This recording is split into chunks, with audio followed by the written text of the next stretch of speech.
ঘরল 2-4 কোপ দেওয়ার পরে রক্ত মতো বের হয়েছে আর কি, সবাই আতঙ্ক মেরে গেছে। 3টা কোপ দেওয়ার বাদে রক্তগুলো বের হওয়া নিল, মানুষজন হাতঙ্ক হয়ে মানুষ হেগমিতে আসার ধরলো। বন্ধুরা, টাঙ্গাইলে গাছ কেটে গিয়ে কিছু লোক গাছ থেকে রক্ত বেরিত দেখলো। আপনারা ফুল ভিডিওটি দেখুন।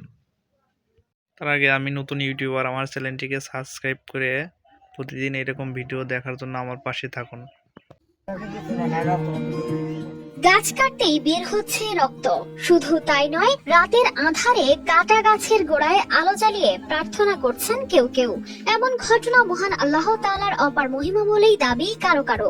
লাল শালু কাপড় দিয়ে ছাউনি দিয়ে রাখা হয়েছে গাছের কাটা অংশের উপর, সেই সাথে জ্বালানো হচ্ছে মোমবাতি। গাছটি এক নজর দেখতে দূর দূরান্ত থেকে ছুটে আসছেন উৎসুক মানুষ। গরু জবাই করলে যেরকম রক্ত, ওইরকম রক্ত বেরিয়েছে গাছ থেকে। হ্যাঁ, 60-70 বছর হইলো আমি আর তো দেই নাই, যেরকম গাছে কিনে রক্ত বের হয় আমি দেই নাই।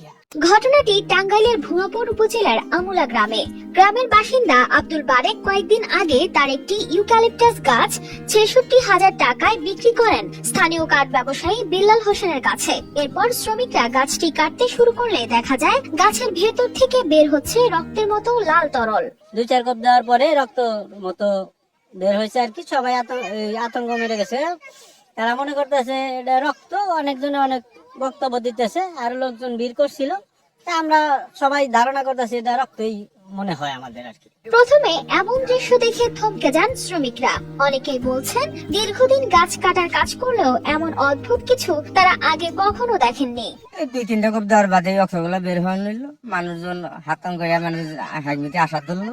আমার মোটামুটি বয়স 50-এর কাছে, 30 বছর যাবত ধরে আমি কাজই করি। মোটামুটি এরকম ধারণা কোনো দেখি নাই যেভাবে না বাইরে গাছ কাটলে রক্ত বাইরে। এই খবর দ্রুতই ছড়িয়ে পড়ে আশপাশের এলাকায়। উৎসুক মানুষজন ভিড় জমাতে শুরু করেন আমুলা গ্রামে। যখন গাছ কাটতেছে তখন আমরা শুনলাম যে গাছ থেকে রক্ত বেরিয়েছে। পরে আমরা অনেক কয়েকজন বন্ধু বান্ধব মিলে দেখতে আসলাম। এখন বললাম যে গাছ কাটছে, গাছে রক্ত দেখতে গেছি আমরা, রক্তই দেখলাম। কারো দাবি এটি অলৌকিক ঘটনা, আবার কারো কারো দাবি এটি হয়তো কোনো প্রাকৃতিক বৈশিষ্ট্যের কারণে হচ্ছে। এটি রক্ত নয় বরং গাছের কষ।